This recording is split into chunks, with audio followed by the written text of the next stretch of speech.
So I'm Laura.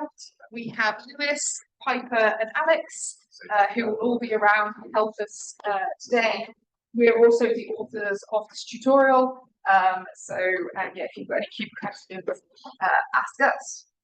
So in the first part of the tutorial, we learned why would you bother with Kubernetes? Which hopefully by the end we can convince you why you would bother. We learned about the Kubernetes architecture and what's the difference between having a full cluster and the Minikube we're working on, this development environment. We also looked at the Minikube dashboard, and then we deployed our first application. We scaled it up to a certain number of pods. Then we showed how easy it is to change a deployment. And this is kind of the theme we're going to continue with today. So I mentioned in the early part of the lesson, you know, we've all been in the situation where we come in on Monday morning, the server crashed somewhere, it's Saturday evening, you've got 3 emails asking why it's not working. And you saw the power of Kubernetes itself. And so if you had a multi-node cluster, one of your nodes failed, your pod would be restarted on another node, and so therefore no emails on Monday morning. The second thing we wanted to show with Kubernetes is how easy it is to scale. You know, suddenly you're teaching a class of people, or you've got loads of people piling on your web application, you can actually scale it up so you can serve multiple users. Sadly, in academia, a lot of us don't have that use case. I think a lot of our stuff is used by a niche set of users, but it's something that you can do. And then what we motivated to just before lunch, we're going to continue with today, is have you ever been in the situation where you need to make a change to your application? You've done version 2. So the version 2 of your application, you've got the code, you've got the environment, you've made a Docker container, then you push the Docker container, and then you take it to whatever VM or whatever you're running on, and you reload Docker Compose. And we managed to do that with one command in Kubernetes. We just rebuilt our container and we deployed it, and it's done. So sometimes when we're writing code, it's good practice to configure to write configurable code. You know, we don't want to hard code lots of stuff in, things like file paths or users, environmental variables for running your code. You actually want to leave those configurable, and you can do this with Docker, and you can do this with most code, and we do this via 2 ways usually. One is either you have a set of environmental variables, and code will take the change out of the environment, or you would do it via a config file. So we're going to talk a bit now about config maps, because we want to motivate how easy it is to make changes to your app deployed on your Kubernetes cluster without having to go through lots of different sort of issues, and how quick, you know, your users aren't going to notice a lot of downtime in your app. So config map is an API object that stores data in key value pairs. Do only store non-confidential data only. In Kubernetes, confidential data, there's another type of object called a secret. It's beyond a bit of the scope of this workshop, but if you look in our documentation... Oh, is it not? Oh, sorry.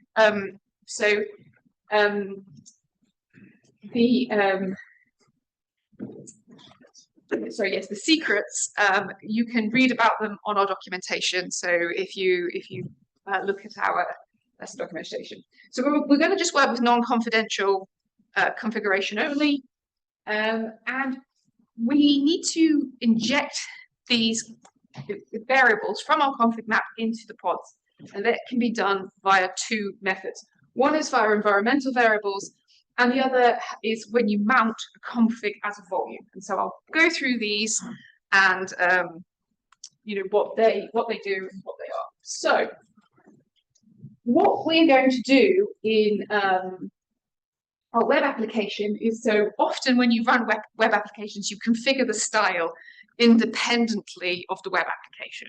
So you usually have a CSS file or a style sheet, whatever. So you don't usually bake in the styling. And so we're going to work with styling in this example. And so we do currently have a config map running in our cluster. So you can view it through your Minikube dashboard with this command. kubectl describe config map, and then kubectl style. So yeah, I don't have a fancy terminal set up, so I'm just going to teach slides old school. So also, I'm terrible at typing. You can just ask my colleagues like how many Git pull requests they have to review of mine with typos in them. So I'm not going to live type.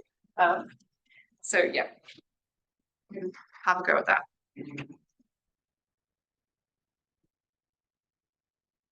The other way you can see this is through your Minikube dashboard. So if you have the Minikube dashboard running, you can go to the left panel and you'll see config maps, and you can click on the config map. And it'll also display it exactly as this command will. Okay, so you'll see this. This is our config map. So we've got some data in it, and then we've got a file in it too. And so I'll go through and explain how these work and why this config map contains both a file and variables.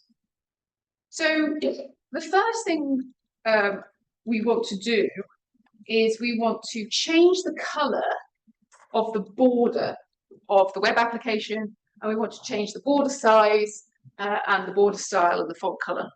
And we can do that by editing the config map. So you can do a kubectl edit config map kubectl style. Just be aware that, so yeah, you can change the following variables that will come up in your text editor. Note you will need specific variables for colors, so they're in hex RGB format or in CSS names. So you can Google them if you want like a fancy teal or rose or gold or whatever, or you can just put like black, blue, red. Yes. Does it sort of take what you have defined as your shell editor for what is then launched? Yes. Yes. So we did have a question in the earlier session, which was about, isn't this dangerous to do because you're not editing your manifest? Yes, it is. We'll do it this way. If you wanted to, you could open that manifest.yaml and scroll down to the bottom and edit it there. But we can just do it this way as it's a bit more fun. So once you've closed once you've edited it and you've closed your text editor of choice, if you're in Vim, it's colon right click, exclamation mark, most viewed post on Stack Overflow. And then I want you to refresh your web browser. And if anyone would like to volunteer and tell me what happened. Nothing. Nothing. So why? So now to get the colors to change, we need to run a kubectl rollout restart deployment Kubernetes. kubectl, sorry. So we're going to restart our entire deployment. Is there a way you can set it to like live update? We'll come into that. Okay. Yeah. If the pod crashes and restarts, will it pick up the new config? Yes, it may. It's a good question. I think you should.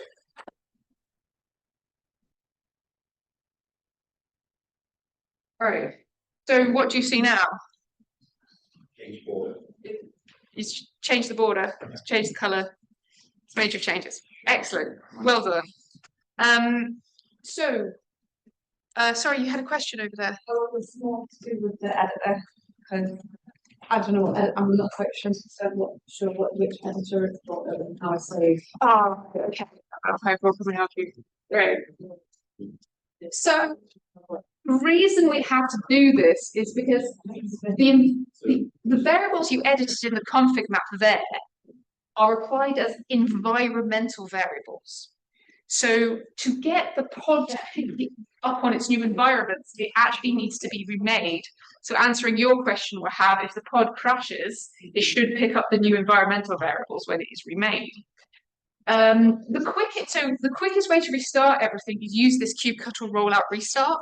We could have just killed the pod and let the deployment remake it, and the same thing would have happened. But when you have an environmental, when you're introducing an environmental variable, you have to restart the pod fit to pick up changes in the environment. Okay. Any questions? All right, well, can everybody manage to do that part of the exercise, or do people need help? If I just delete one and it doesn't get the UI. It will. You delete the pod and then let it restart, it will get the new environment. It just has to be renamed. Just in the same way that if you were to do this with Docker, you have to restart your Docker container, right? Yeah, so it's the same thing. Okay. So Yeah. now let's have a look at the manifest.yaml again to understand how this happens. So if you open the manifest and you can scroll, I think it's line 22, and you've got the spec of the containers and you've got the environment here. So this part of the manifest is showing you how to include the environmental variable from the config map in your deployment. Okay, and so for those people who are familiar with Docker Compose, this will look very familiar. So at the start, you have your app, you have your image. This is exactly the same. Services in Docker. You know, we have our ports that we're going to have, and then we have this env specification. Again, this is very similar to Docker Compose. But the difference from Docker Compose is in my Docker Compose, I'd have env, you know, BG color equals red. Here, I'm taking the value from the config map. And this is where your key value pair comes in. So we've got the name of the config map here, which is QKR style, and the key is background color. Okay. You can have a lot of fun if you're bad at typing like me with doing this and not getting it to work. But that is how you do it. There is a extension that we won't do here, but you might want to. There is another variable. So you might see some comments in your manifest saying, can you extend this to include a background style, for example? Okay, so there is another variable you can play with, and you can extend that and put what your variables are. So, as I said, in this section, we injected variables from the config map into the pod as environmental variables to make changes without having to rebuild the image, right? We didn't have to rebuild the image, but we did have to restart the deployment. And this is ideal for applications that read the configuration through environmental variables. It doesn't require file handling at all, but it does require a restart for changes to take effect. So now we're going to look at a different way of mounting our config map. So before I do that, are there any questions at the moment? All right, okay. So we're going to now map our config map as a volume. Now, this method is actually used when applications are expecting config files rather than environmental variables. Oh, sorry, question back. Sorry, I just, when you edit config map thing, it is automatically open, but is there a way to set your default editor? Yeah, okay. You just got to do exports editor in capital letters equals nano or whatever. I can again. I'm just trying to do it. Oh, to exit Vim.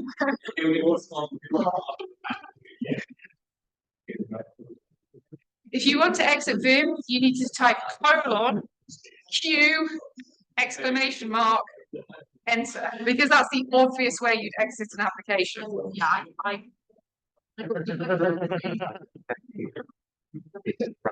Some of the things will be I'd asked him that before. I thought I would get away with it right, but yeah, cool. I'll check what else. What's the difference between like her? But I kind of get figuring out, maybe it's separate configuration file. You know, some Python code or whatever, like the YAML file and take configuration from that. If we're going to mount it, as a whole user, I don't understand why that's doing that. So instead of like having a config map where I put a bunch of settings that like maybe controls that around, is it not easier for me to just make like my own configuration in my own way, like maybe a more verbose like Kubernetes style thing, and then just mount that and distribute that with all my containers? So the question was, is it easier for me to write a configuration file and instead of mounting it as a volume in this way and using Kubernetes to just do a YAML file as you would? Is that the gist? Yeah, I guess it was like if we're now gonna look at mounting the config map as a volume, what's the difference between that and me just packaging up my own YAML configuration that controls my program in the way I decide? Like what would I just try to get over a config map as my own YAML? So this is the way you inject your YAML into Kubernetes, right? So if you build a YAML file to configure your application and you wrap it up into your container, then when you come to change it, you're going to have to rebuild your container. Yeah. So actually, when you're doing this, so I'll just click over to my next slide. So we were actually going to go through this, and then I'll come back and answer the question again. But basically, this whole mounting as a volume is kind of Kubernetes jargon for I'm going to allow you to edit this file outside Kubernetes and apply it into the cluster. Okay. There's other things that you can. There's other volume objects in Kubernetes, like persistent volume claims and things like that. But we won't get into that. Yeah. When you do this in Docker, if you have a config file in Docker and you don't want to build the image with the config file, you mount that as a volume as well. And we do this in exactly the same way here. So, yeah, the volume is not, it sounds scary, it's in short.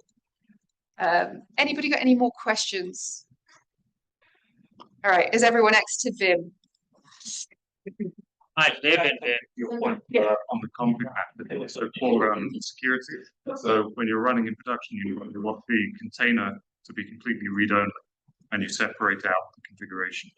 And then that way people can't update and tamper with your program because the container is completely read-only. I see. Okay, so you're sort of goal setting. Yeah, okay, that makes sense. Thank you. Yes. I had a question about like the manifest file. Yeah. Now we're just building up this one single manifest file, but I can imagine with like a realistic Kubernetes deployment that becomes quite large. Can you split it up over multiple files, and like what is like the recommended how to split it up? Absolutely. So actually, our folder is called deployment, and inside we've got manifests YAML. Sometimes in Kubernetes, you will have a file called manifests, and inside you will have deployment.yaml, configmap.yaml, service.yaml, and you can break it up. If you look in the manifest, I don't know whether I've got it. Oh, I have it here. No, but that's the wrong thing.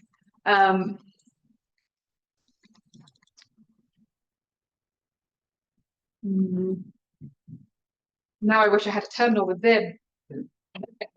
Okay, if you look at the manifest, you'll find there's 3 dashes, right? And then you have this API v1, and then you have things like deployment, config map. Those 3 dashes, they're the breaks. So that's how you would part up a manifest, sorry. The second thing then is, how do I deploy it? You can actually run kubectl apply -f on a folder, on a directory level, and then it will apply all the files in your folder. So yes, great question. Anybody got anything else? I'm gonna find my way back. Okay, so who would configure a web app with environmental variables? Quite frankly, nobody. I had to kind of like do a lot with the code to try and get the color to change as an environmental variable, which was a bit mad. So what you would normally use is a style CSS, right? That's how we generally do that. So again, if you would like open the config map, or go back to where you've got the config map open, or the manifest open, scroll down to the config map, or you can look at it in your Minikube dashboard, you can see that there's a definition of CSS file here, okay? So we actually have the definition of what that file should be, okay? And so we've got some font family in our text align and our margin. So now let's edit these variables in the config map, and we need to keep the structure of the file. So we're again going to use that cube cut or edit config map style cube chaos. Again, you don't have to do this. You could edit the manifest and reapply the manifest. And just note that text align can be center, right, or left. Your font family has to belong to the web safe fonts, and I've given you some ideas of what those could look like. So yeah, if you have a go at playing with that. Oh, yeah. And there's also a typo. I've misspelled chaos. Apologies. My editor rather than yours, isn't it? Yeah, it's cube chaos style. It's not style cube chaos. Yeah. Oh. I have to change your version number. It did actually change the name of the No, that's I think that halfway through when I was writing this, so wasn't the best choice. Cube chaos style, apologies. Yeah, that's the image version, isn't it? yeah, leave the image. Right, okay, so refresh your browser once you've managed to do that and exit Vim, and don't run the rollout restart. Just refresh your browser. What do you find? Ah, there was no difference. So yeah. Well, I was going to ask, so that is my test, but I'm not seeing a difference, but I'm wondering if by trying to modify what I had modified the first way, what takes precedent? Whether the CSS takes precedent over. So it doesn't, because they're completely different variables, right? Yeah, so I tried to get the CSS equivalent of. Yeah, no, the environmental will take precedence over because of the way it's written in the code. Yes. So BG underscore color takes advantage over background dash color. yes. So some of you may have, hopefully, if you refresh your browser, do you see any changes to the fonts and things? Who sees changes? It was delayed, right? Who doesn't see changes? Okay, so Alex told me that there is a slight issue in some browsers to do with the caching, and I think you pushed a change recently. I haven't yet, no, so Express is caching on the server side as well, so yeah, I need to make them updates. Okay, I blame chat. If you open a new private browsing window, it should hopefully get around that. It did for me anyway. Okay. Yeah, or harder for us. Yeah. You have to do that. Or actually just reload the styles of CSS in another window. Oh, okay. So if you go to 3000/style CSS or whatever it is, and then go back to the thing, you should pick that up. Okay. So in an ideal world, it changes immediately on a refresh. But there's obviously some caching issues with some browsers, which means people have found some workarounds. This is what I love about RSECon. Like, you do a tutorial and then there's like 5 workarounds. So this is also, as I was writing this and making this tutorial, I realized that this is actually a really bad example. And actually the one on the Minikube and the Kubernetes tutorial of a game where they configure with both environmental variables and a file is actually a much better example. But for web applications, this is quite a nice example. Yeah, question? So I think there's some of them are these environment variables. Yeah. Some look like wow, this is kind of create CSS. Yes, Yeah, it does.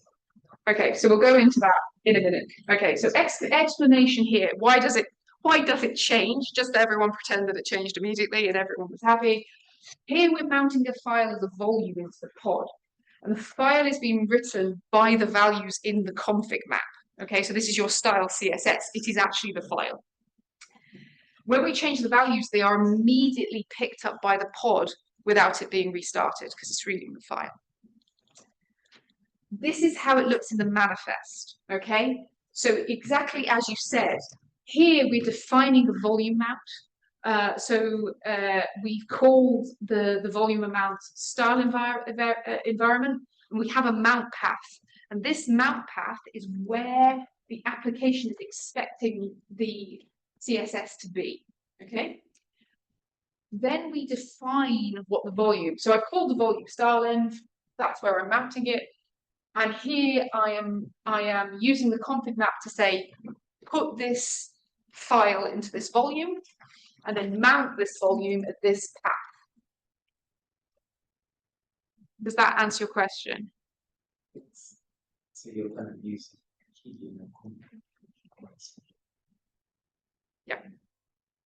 So the key, style CSS, the value is actually the file, okay? And the key is what that file will be called in your volume. So essentially, this is almost the same as having a file called style CSS and moving it to a path called source/public. Except you can't access the path because it's inside the cluster. And so we're using the config map to do that for us. Okay. Anybody got any questions? Okay, so if you, we've actually had this question previously about a big file of manifests, but if you see the manifest in the original config map before our edits, you can scroll down to line 73 in manifests.yaml. So this is where the config map is defined. And so as somebody pointed out last session, you know, if we were then to delete our deployment or delete the config map, delete our config map from Kubernetes and then reapply this deployment, it will go back to the original one because we haven't controlled that edited change. So if you were actually going to do this for real in production, you would edit this config map, you would deploy it through some GitOps platform that we mentioned before. All right, so in summary, config maps are key bounded pair API objects, and they can be used to inject environmental variables or as volumes. And this looks very like Docker Compose. If you're familiar with Docker Compose, this looks like. You can update your application without changing the code or the deployment. The environmental variables do require restarts, but volumes don't. And for production systems, you control your changes to a config map as a manifest to apply it to your cluster.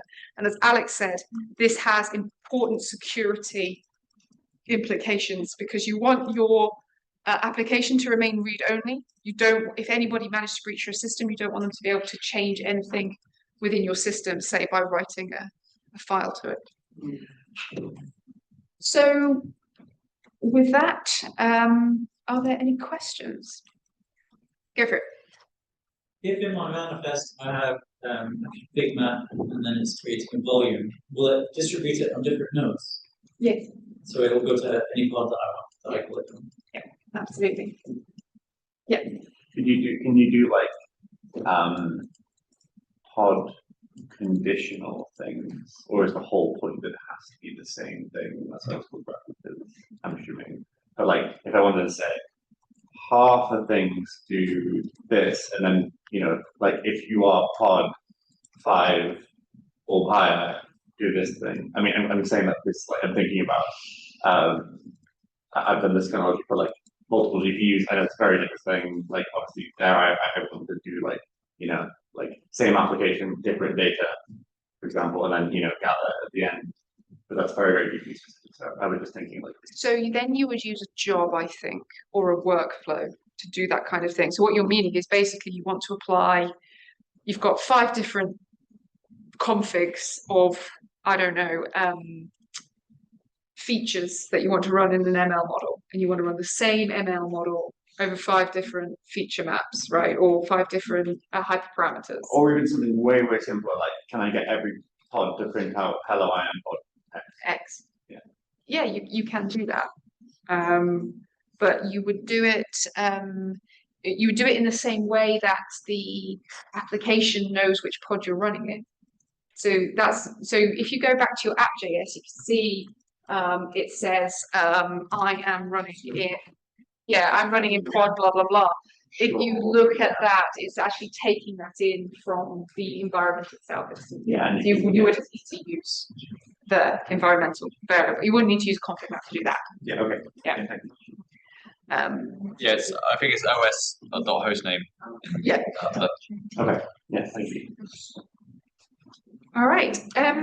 Just before I hand over to Piper for the next lesson, though actually, I just wanted to ask, did anyone do anything super fun when they updated the JavaScript of their app and would like to share it with everyone? Oh, yeah. Sam, do you want to share your JavaScript joy? Your little... I don't know. Describe it. You could just describe it, I guess. To share, if you're on Zoom, we can probably. Yeah, if you come to Zoom, you might be able to share it. Okay. Yeah, go for it. My clock. Yeah. Show my clock. Yeah, yeah. Yeah. So Sam's got a clock as well. Okay.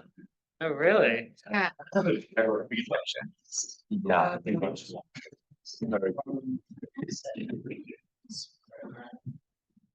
got some sort of Oh, here we go. That's very cool. yeah. Oh, there's some padding there. So yeah, this is the JavaScript amendment you made. Do you want to say anything more about it? Yeah. Workshop. Can we stay here today? Oh. Right. Right. I'd like to put it in the thread. I posted it as reply to thread. Okay. Sorry, I'm trying to find your. the hub. Oh, you have to go through the hub and. Yeah. Anyone else got any JavaScript goodies they want to share? Yeah, just trying to join the Zoom meeting, but I think I'm. Oh, We're trying to link. oh, this is exciting. Yeah, so the thing you do refresh the website, and so then you can. So sorry, on the right there's the logs, I guess, of the pods that are running, and if I then destroy the. That's really good. And if I refresh it, it'll switch to another one. And if I'm fast enough, I did manage to kill them all. Like, and this is.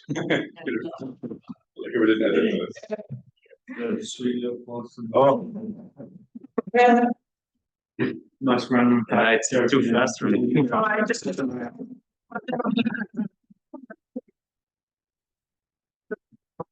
Well, thank you for showing us how difficult it is. Kubernetes. We've got one more coming, I think. All right. Yeah. Yeah, your that's important. Yeah, okay. Try and share. The code is in Slack, by the way. Oh, thank you very much. Thank you. That's really very good. Yeah. Yeah, do feel free if you want to commit back, put on a pull request some of your changes to app.js, and then we can make a gist of something of some of them if you like. Oh wow. SVG clock. Yes, it's an SVG clock. It was the copy paste situation of finding one of the examples from Inkscape, and what I was trying to do was scale it down, and then I was losing track of the workshop. But yeah, so that's an SVG animation. That's awesome. So yeah, I can Really send you a link to that. Yeah, but it's like Yeah. Right, let's go. Can we go back to the slide? Yes. So thank you very much. I just wanted to do that bit of fun because it's always super nice teaching workshops with skilled software developers, because somebody always does something that's very cool. And like Matt Parker said, very useless, but cool. So there we go. Right, so that's what I had to say on config maps. So now I'm going to hand over to Lewis, who is going to take you through the wonderful world of Helm.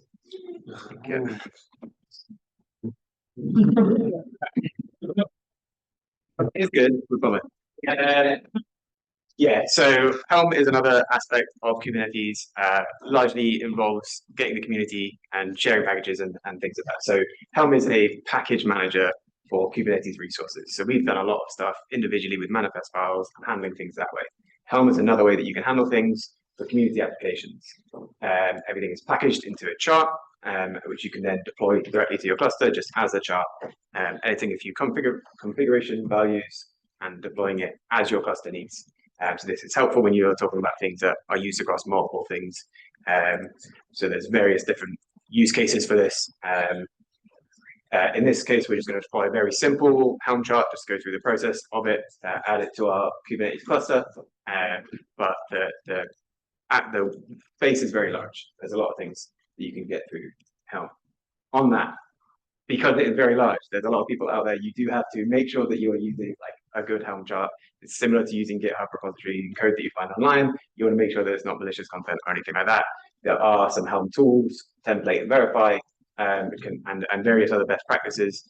I think on our GitHub pages we've got this link or a link to further reading to look into some of those things to make sure you've got a nice Helm chart because it's public for a large amount of it. So one more prerequisite for stuff, if you haven't already installed it, you might want to install Helm if you want to be able to use it. Usually one of the easier installs, depending on which one of these work. If none of the above apply, we'll come around and help.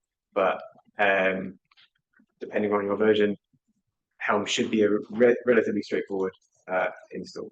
For those of you who are running in GitHub code space, maybe just try and run like a Helm -- version just to see if it's pre-installed and maybe.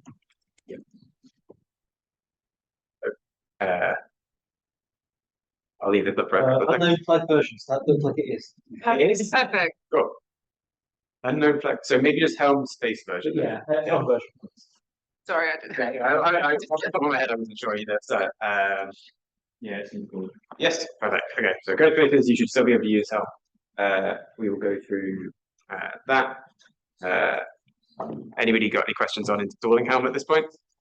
Or problems might arise today? Put your hand up if you do need any help with it. What we're going to deploy is a very simple thing called Mocktail.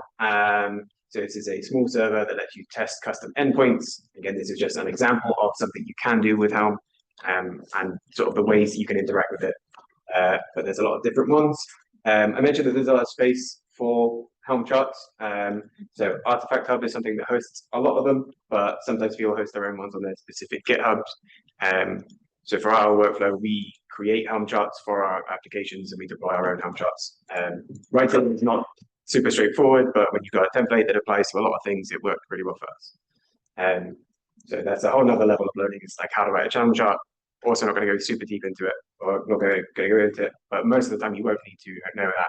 And that's kind of the idea of it, is you have a single file which is called values.yaml that you edit, and that's your configuration settings that you can change. Okay, so the first, I'm also going to do lesson by slides rather than with the terminal, but we can come around and help things. The first thing you're going to want to do is you're going to add Helm repo, add this. What this is essentially doing is taking this GitHub repository of charts and putting it into your Helm list of things that it's going to search for. Same way when you're upgrading like a Yum package or something like that, it's going to search like the libraries that you have available to you.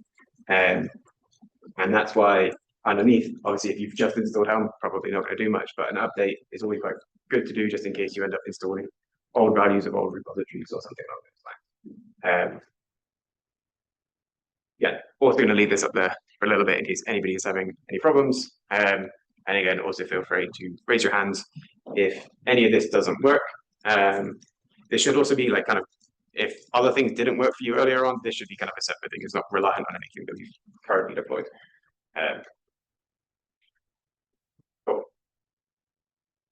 So install is very straightforward. Helm install, the syntax here we've got Mocktail is the name of the chart, HHALUK / Mocktail is the name of the repository.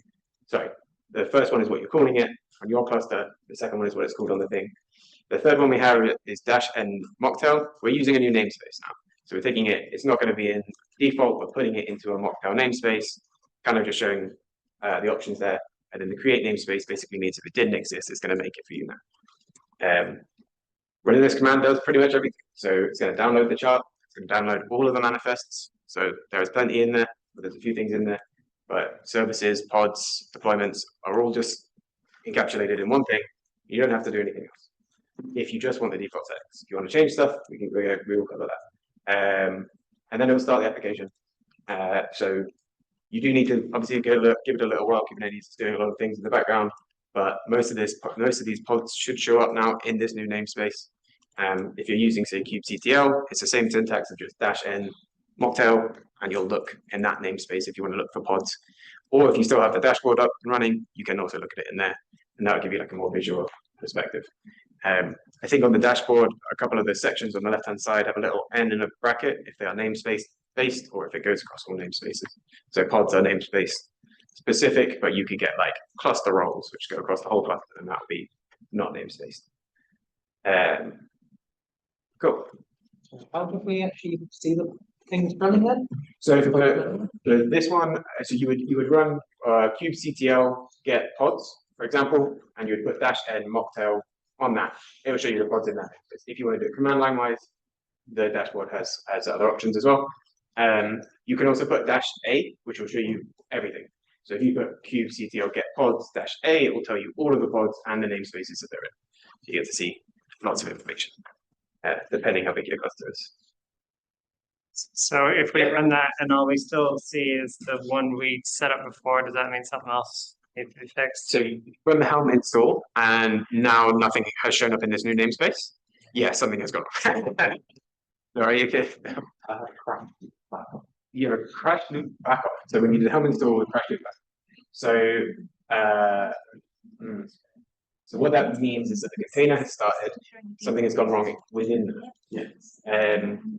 Not necessarily part of the training, but you can debug this kind of stuff. So if you've got that pod and you run kubectl logs, it'll give you some more information on that. You can also get sometimes you're fairly before the pod has started or the container has started.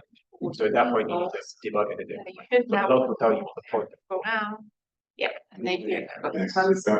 I mean, I didn't actually see like the old one. Yes. I can't see it. At least, So if you go back to your other tab quickly, so -a is just that. Yes. Sorry, okay. No, it's okay. It's all right.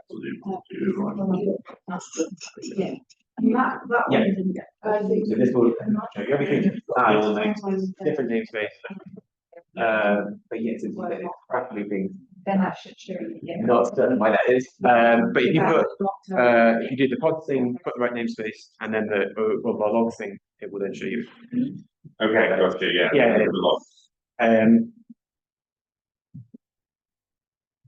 Right, but would you be able to help him if he cannot get to it? Yeah. Say, well, so has everybody else it deployed when pod came up? Okay, it's just a you problem. Sorry.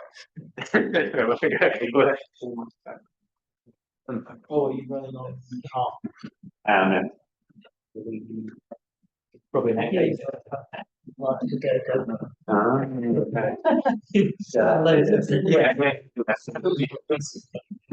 So, for those of you that it did work, or have got it up, same minikube service mocktail /url. This command will do the same thing that it's been doing with our other service, and will give you a URL or a page that you can look at it from. In which case you'll see it gives you a little tool to play around with writing custom endpoints. I think that's on the next slide. But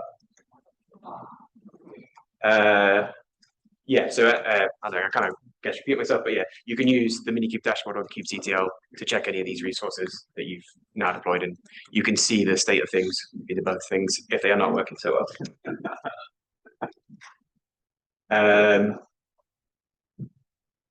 So on oh yeah, sorry.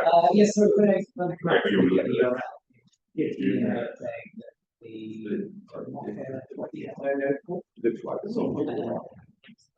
I got the same thing. It still works. Yeah.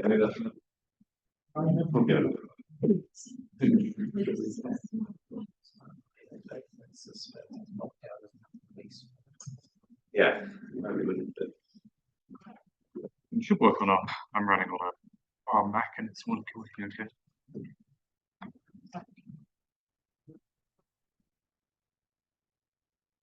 I mean, it might not be. We'll just go a few minutes to see if people can debug things so that we can.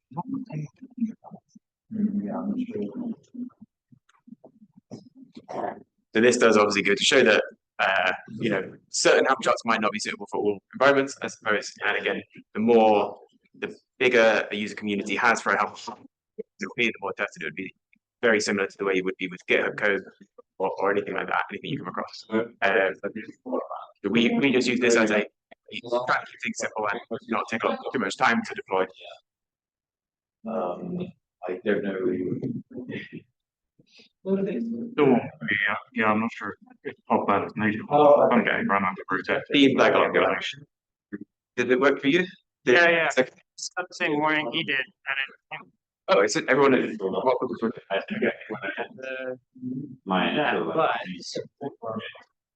They have one. okay. So that's what I was trying to suggest. Yeah, the warning. I can try that and then give me notes.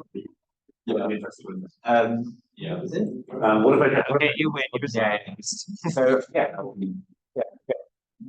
But they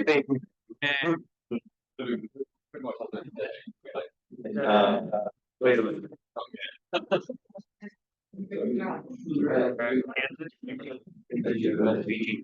We just not Jobs inside it. I love how Wait.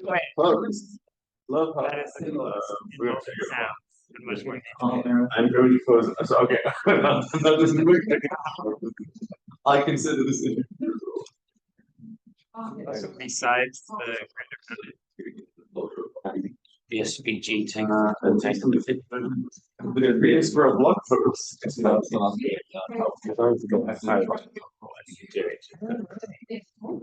mean, I'll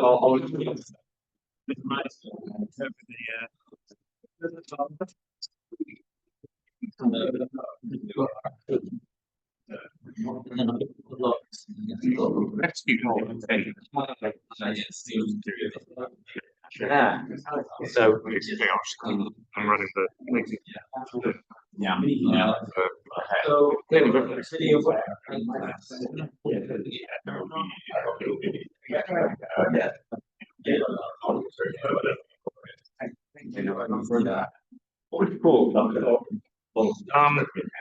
Yeah, the integration, the container runtime is the ERI container name. Yeah. what did I Should do? be.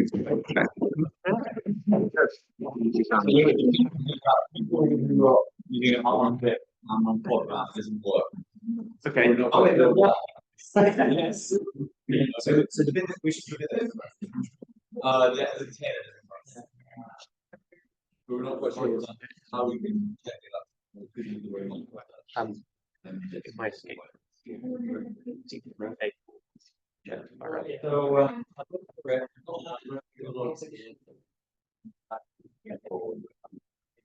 Yeah. so, Audio. there are health inspectors.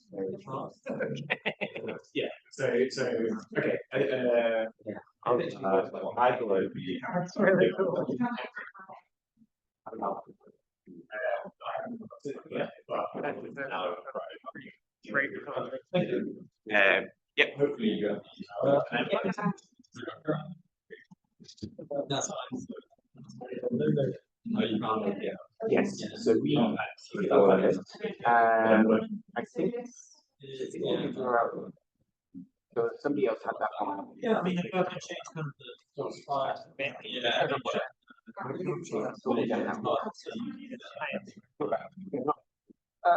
It might work. But what it went. So I built Further up. and I I got a desktop. Okay, then I maybe running through various. You have to. Then I added the time.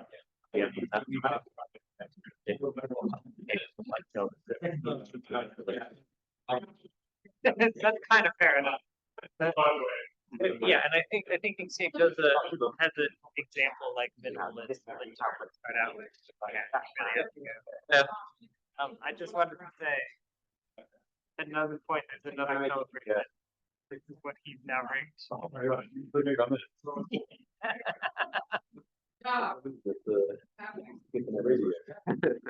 Easy. With sound. We have another break. Yeah. There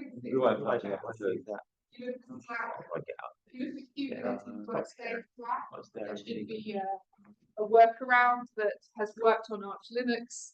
Potentially, it's a legit fix. So we'll I try think so. Yeah. Sorry, I think the one with the container issue is probably something. But I think it's most likely to do with this. Touch, you kind of covered it. And We have to share it at the end. This is also within. so, sometimes within the chart sets, which is the default configuration that is applied, there might be a specific configuration that you need to apply. I think it's the next slide, but I'm trying to remember. So this, if you did get mocked up, that's right. Okay. If you did get mocked up, this is optional. Play around with it. You can make a new endpoint. You can curl the endpoint. It will give you a response. This is just testing. Something you're into. guys, are we all good to move on? Hello? Are we okay to move on with the lesson? Yeah. Great, because people online, I'm just thinking of people online. Okay, Karen is. Thank you. So yeah, optionally, if you did get it up and running, you can play around with Mocktail. The idea here is more about the Helm side of things. Mocktail is just an example that we use to sort of. It's a really cool tool. But the idea is that the Helm chart itself. So customizing it, you typically edit what's called the values. So Helm knows about this. This is how the things are configured. You have a Helm chart when you write it, and you read in these values, and they will have default settings. If you run Helm show values for this Helm chart, it will tell you all of them. When you do that, you can see that in there, I can't remember what line it is, that it's got replica count set to 1. That's the default setting that it wants. It's just one thing. For those that had the ARM Podman issue, there might be something in there configuration-wise that might help you. I haven't delved deep into it, but that's where you would look. Either in the Helm show values, or you go to like the original source on the Mocktail website, and you can go through their code and you can try to find it yourself. But this is like another version, a bit of a streamlined route to get to that information. So then, what do we do with this? A simple option is that you can upgrade your release that already worked for everybody that it worked for, and you can tell it that you want to set replica count to 3. This is going to then overwrite that in the default values to be this new number. Make sure that at that point that the sort of like font matches the same. So whatever they've called it, if they called it replica capital C count, you also need to call it capital C count. And you can send it to any number you want. You feel like it. Again, the specification of like -n Mocktail at the end, we keep things in namespaces. It's just a little bit tidier, a little bit easier to see if you're tracking logs or pods or anything. It's work or not work. So this is how you would approach it if you wanted to do a release and there was one thing that you wanted to change. But as you'll see in the value files, there's quite a lot of things that are in there. What if you want to change a lot of them? So the way that you do that is you then, we did the manifest file before, now we've got a YAML file. So we've got one on the GitHub repository, custom values.yaml. There's very, very simple basic changes that we've made to it.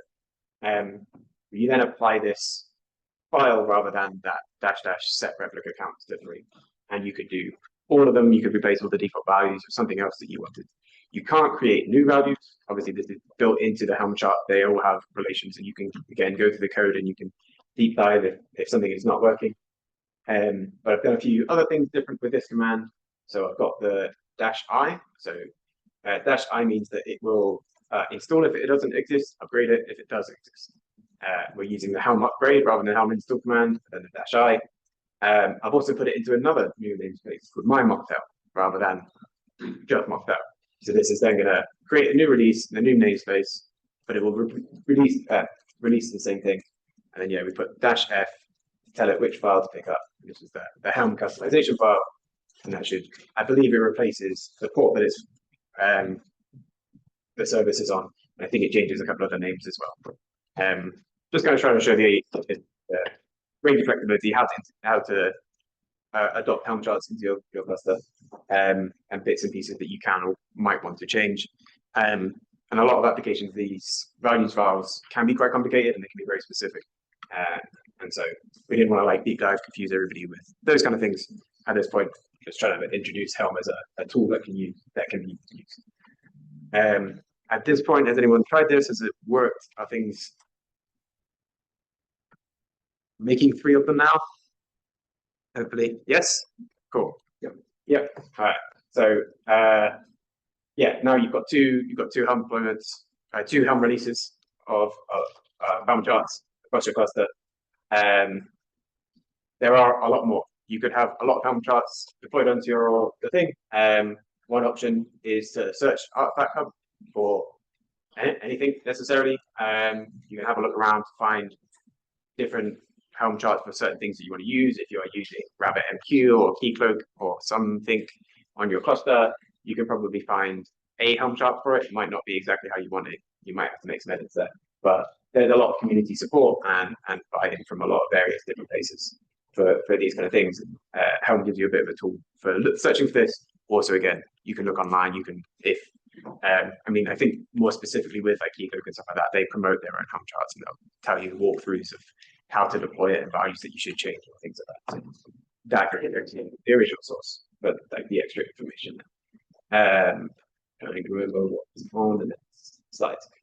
So yeah, one option is in that area. Bitnami has a lot of Helm charts. Might be less in future due to some changes that they're making, but you can add the Bitnami repo and you can get all of their Helm charts that are under that area. So with the first search, you might not have got much because you just had sort of the basic Artifact Hub and the one repo that we've added. Now that you've added the Bitnami thing, the Helm search repo will probably show you a lot more of the things that you are looking for. I believe RabbitMQ would be in that list. There was just a question on the Slack, which is quite good. Is absolutely. How can we view a Helm chart, for example, for Mocktail? Is that possible? How to view a Helm chart? So It's actually pulling.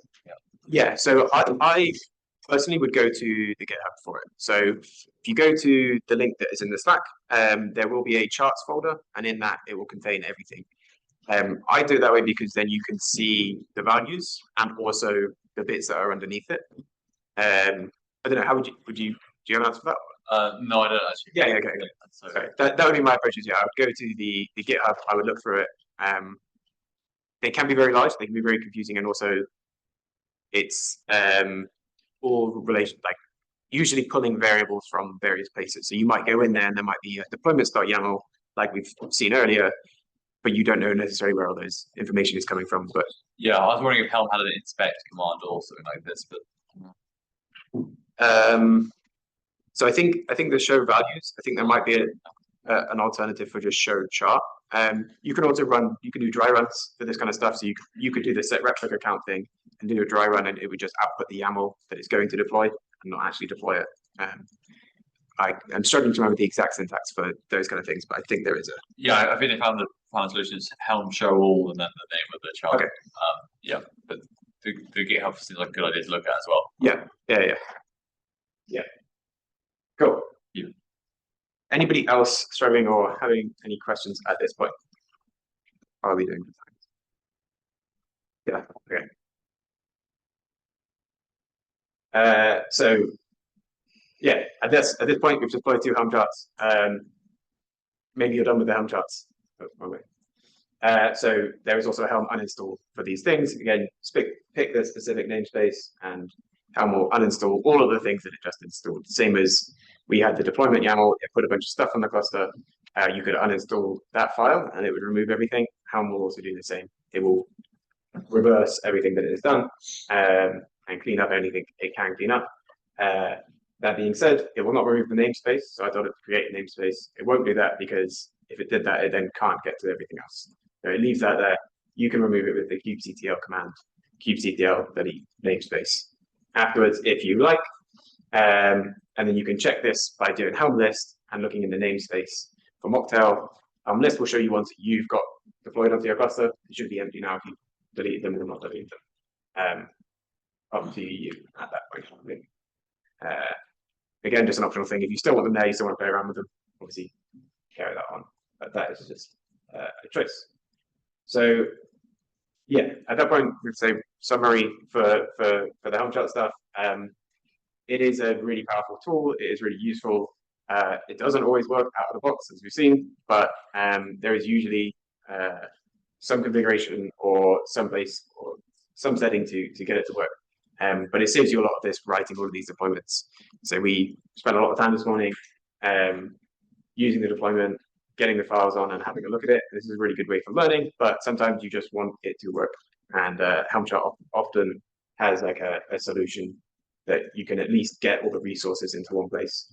It then also helps with that reproducibility of things and debugging stuff. So yeah, we've installed an example of Helm. We've talked a little bit about the custom values and editing stuff and how you can explore other repos like Artifact Hub to see what is out there and then cleaning up afterwards. So I think we are then on to the last slide. I will pass over to Laura. So thank you everyone. We're through the whole thing. We have a very nice example of a VHH radio now running in the QChaos app. So that's been posted on Slack. I don't know if you'd like to share, Mike. I'm not sure it's going to work through the actual audio. Yeah, we might not get the audio, but we'll do that before we go into the last slides. Can I also mention something as well? Yes. So if you do want to do a bit more on, there's an extra bit for lesson 2, which basically covers actually running multiple deployments for the one application, which you might want to do as an extension exercise. So yeah, that's on the GitHub pages if you want to do a bit more after this session. This is also an SVG. Yeah. Do you want to turn the sound up on your computer? Maybe that might work for us. Yeah. Stand by. I don't know.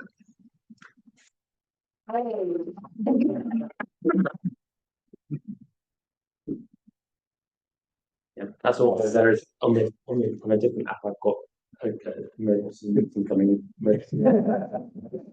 Coming in. I've got Teams in there. All right. Thanks very much for that. Very good.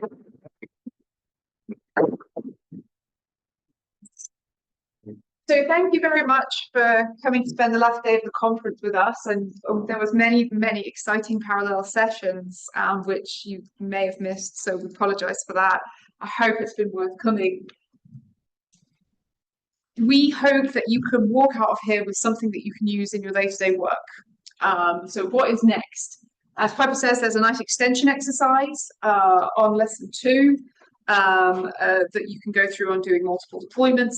I think you'll have seen by the end of this tutorial now, you have more than one thing running on your mini kube cluster, right? And this is where we differ from Docker, right? You have more than one thing running. So Kubernetes is really worth investing in if you have lots of different applications that you'd like to run in a single place. You can have a look at our Intro to Kubernetes QR code here. We also have some nice docs with Make the Docs, and we've got further reading. We've got extra extension exercises for getting your learning up with Kubernetes. Kubernetes is very famously an iceberg.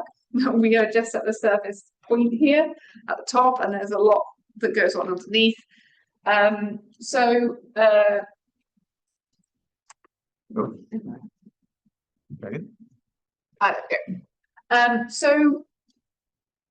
this workshop was brought to you today by the letters SSI. I am a fellow of the Software Sustainability Institute with my t-shirts, and for the 2025 cohort, and my project was to build a cloud native SIG, which is been a lot of work and it's been a lot of challenge. It's been a big challenge, and I really have to thank Lewis here, Piper, and Alex for really helping me get this off the ground. We have now got a website where there is nothing. I was hoping to get a website deployed before, but if you join our mailing list, you'll get details for the website when it comes. Also want to plug, if you work for SDFC, Lewis runs the SCD Kubernetes group, which we get together and people share presentations of what they do. We are looking for blog posts in the Cloud Native SIG. So if you've done something cool with Kubernetes or smart, and it can just be like a small part, like learning how to use Flux or my experiences with Helm, we'd really love to let you know. We'd really love it if you could let us know. You can email me, Laura Shemilt at rfi.ac.uk. I think my email is in the conference list. If not, if you go onto the rfi.ac.uk website, you can see me and my name. So we are hoping to provide more activities over the coming years. We'd like people to get involved with the SIG. If you'd like to be on the committee, we'll be starting to make committees and things and start to go down the whole community building route.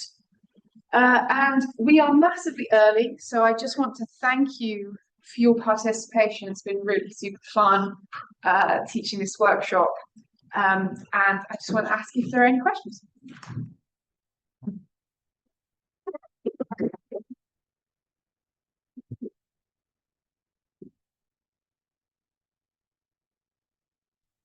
Yes.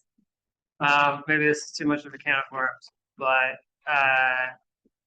is it helpful to try to look into the differences between Kubernetes and, say, Singularity / aka Aptainer? Or do you see those as different worlds? So it's the same thing as the difference between Kubernetes and Docker, right? Okay. So Singularity Aptainer are more akin to Docker, and their world is really they make it very easy to access GPUs with containers, and that's where they kind of spun out an NPI and things like that. You can deploy a container. I think you can deploy a Singularity container on Kubernetes or an Aptainer on Kubernetes. And then you have to do, one of your nodes has to include a GPU, and there's all that sort of setup. So in short, yes, you can. Okay, so, but I guess in as much as you're using instances of Docker within your nodes here, it would be an instance of Aptainer within a node or a pod here. So it's to do with, so we're not really running Docker in the node, we're running Kubernetes, and the Kubernetes, the lowest form of Kubernetes worker is a pod, which is a wrapper around the container. So you would be deploying a Singularity image via a pod. Yeah. So the Singularity side would come through, like, as Laura said, like through an image, and then the like container runtime thing on the node would handle what bits of it it needs. But yeah, there's it does get a little bit complicated because you also have then like permissions, like what can they access? Like, typically speaking, when you deploy a pod, it's only access to what it is access to. So when you deploy Singularity, there's other aspects to consider. I haven't done it, but I know that that's one of the issues. Is that setting permissions is not straightforward. And ports that are Yeah. Thank you. All right. Anybody got any more questions? And I wish you a nice rest of the conference and a safe journey home. And thanks very much. Sure.